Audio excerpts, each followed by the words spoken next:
There is nothing else like this car. Elegant, long, feline. It has incredible presence just standing still. The name Superfast probably just fell out of everyone's mouth when they saw the first clay model. It looks like a GT, but it's a proper, flat-out supercar.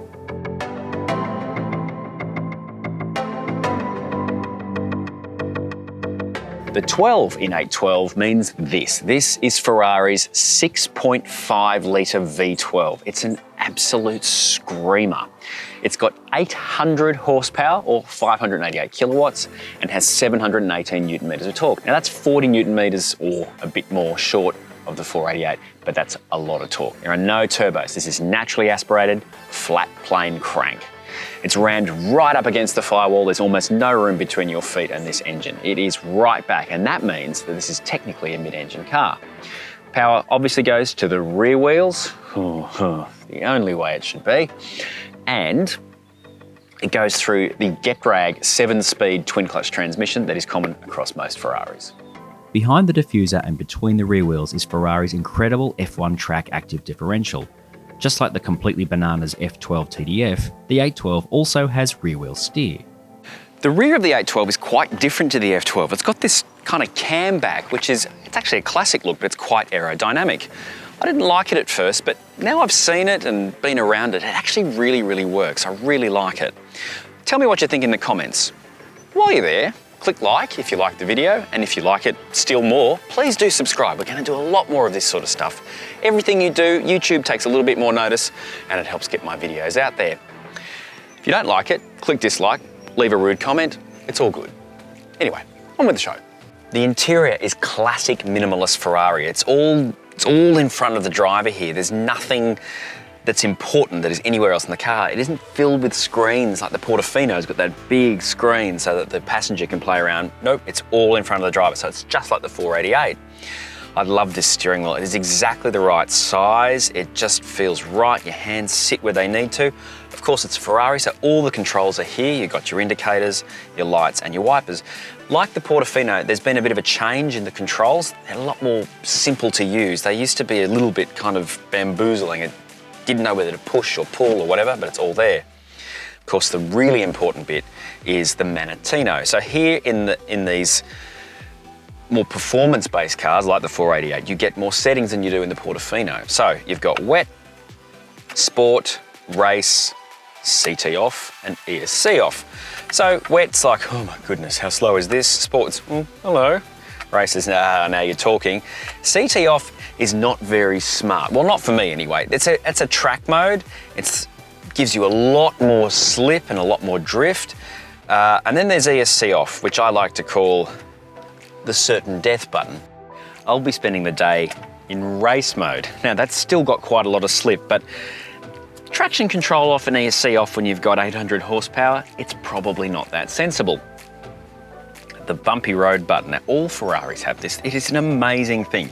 When you press this button, it's like an F1 pit stop really, except they're changing the suspension. It all happens very quickly, obviously, it's magnetic damping, but it just smooths the ride out. It's really, I call it black magic. It's kind of like turns it into the McLaren ride quality, and it doesn't quite have the response, but yeah, it's quite something. And of course, there's the most important button, the big red button.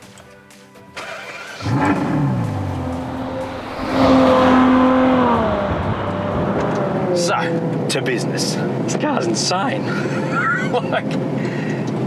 And it's not insane the way the Aventador is. That's just bananas from the second you look at it. And I mean, obviously it's a very different car. It's mid-engine, mid-rear engine. It's got a really old school feel about it. To look at this, it looks like it's aggressive, but it doesn't look like a nutter.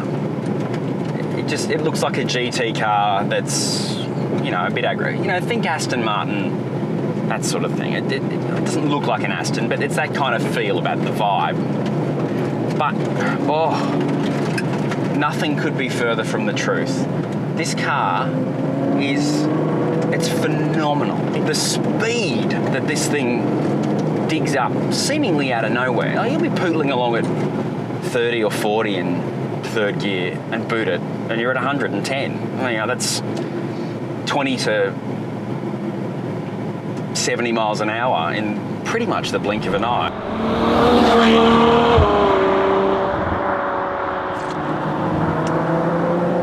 The way it drives, I mean, the steering, the wheels are way out in front of you. I mean, there's not even any intrusion into the wheel well. It's just, you just got a flat bulkhead basically in front of your feet because the wheels are so far ahead of you. The bonnet just goes forever.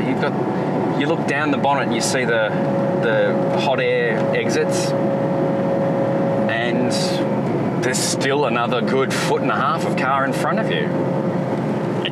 It's a long car. You sit a long way back.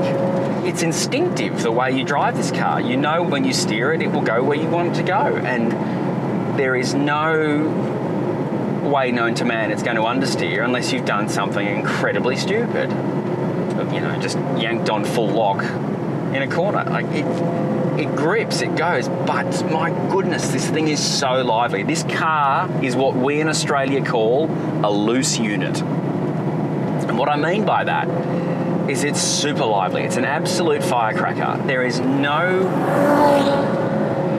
I think wet is the only kind of easygoing mode in this. This car's always on, in the sense that it's ready to go. So it's not hyper,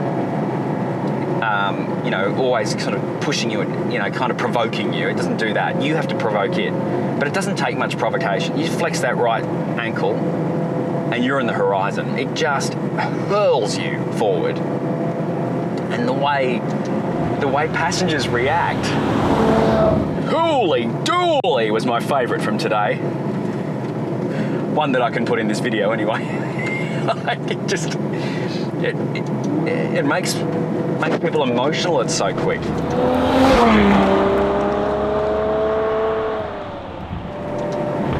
The experience of this car is unmatched. It's a Ferrari. It's a Ferrari V12. It's got a sublime chassis, but it's a lively chassis. So the F12, which was the first Ferrari I drove, and it scared me. Like that was a scary car. And only one other car has scared me, and that's the McLaren 720. This car isn't as scary as the F12. It's a bit more tied down, but it's still rocks and rolls. I mean, I'm in third. Dropped a second. We're doing 60 in a 100 million kilometre an hour zone, so I won't be breaking the law. Just pootling along, and it kicks sideways on the upshift. Like, it doesn't have to, because it's a twin clutch. You could just seamlessly bang, bang through the gear. You wouldn't even know. But Ferrari has made things interesting. And I love that. People who made this car are absolute lunatics. And it shows in the car. It commands respect from you. You can't just jump in and hammer it. And in that way, it and the Aventador are similar. But this is a much classier car than the Aventador. I can't imagine why you'd have an Aventador over this. Not only because it's technically superior, and I think it's more fun to drive.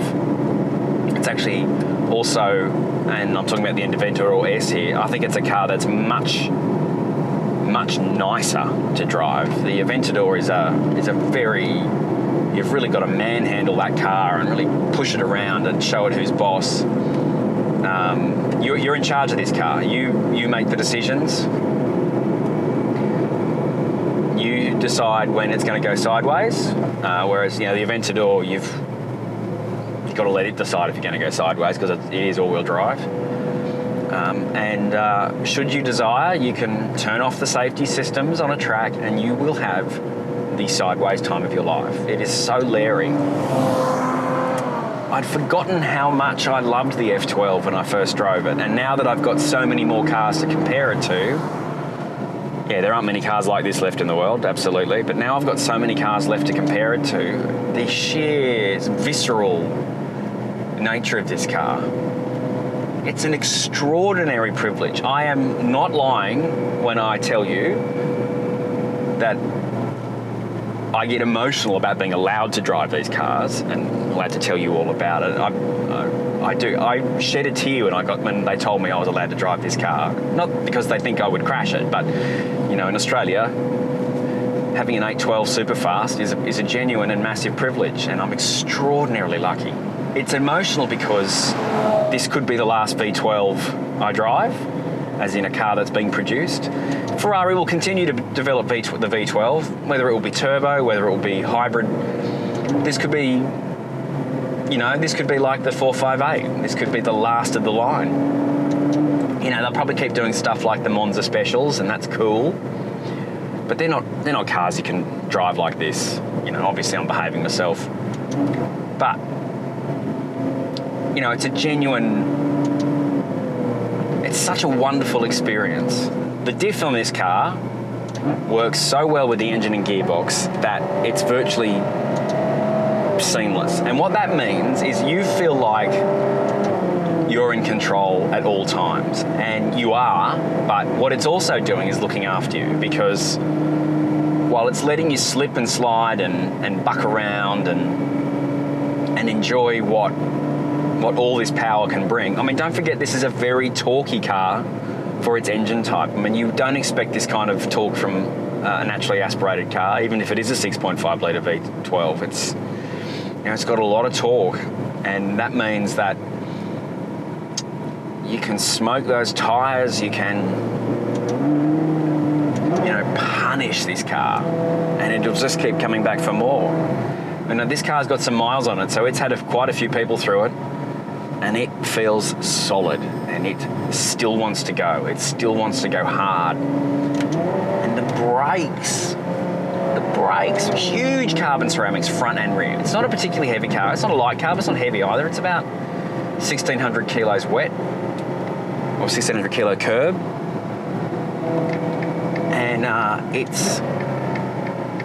And it's really got, it doesn't feel anything like that weight. It really doesn't. This is,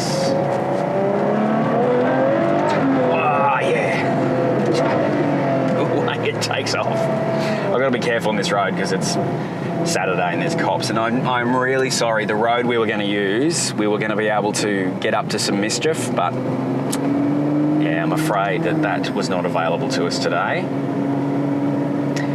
So I do apologise to you all for not getting some really crazy fast stuff. But anyway, not crazy fast, but fast. It's luck of the draw in this city, unfortunately, and we lucked out. This is one of those cars where the second you turn the wheel, you feel special. This car feels special from the first time you roll your wrists into any corner. And it feels special the way it rides the bumps, the way it handles whatever the road can throw at it. And this is a bad piece of road, and I use it for a reason.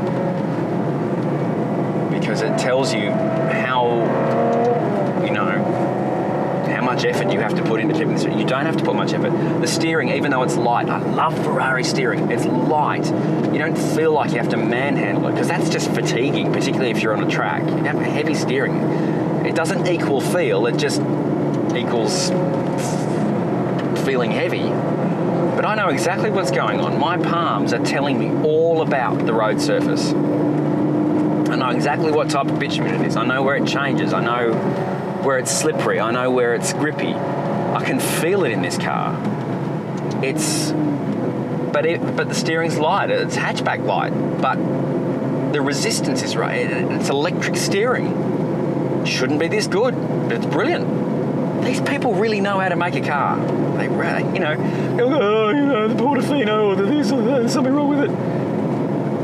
There's no justification for grizzling about this, the way this car drives. And it's very heavy on the juice. I'm not even going to tell you how much juice we've used. It's probably quite heavy on tyres because of the way it's set up to really claw into the road. But it's such a beautiful thing to spend time in. It really is. My wife is not really taken with these sort of cars. She likes this car. She happily drives this car. Not a long way, and not for no reason like I will. If I owned this car and I could get away with getting up at 5 o'clock in the morning going for a blast, I absolutely would. without a shadow of a doubt, because there's nothing like it. The noise, the quality of this V12 noise, it's not just blah, it's just the way it's got low down, it's got this wonderful thunderous rumble, which then develops into that, you know, old school Formula One howl. You know, there are so few engines left that rev to 9,000. It's glorious. I hope I'm wrong. I hope it's not the last of the line. I hope I'm wrong. But if it is, what a way to say goodbye.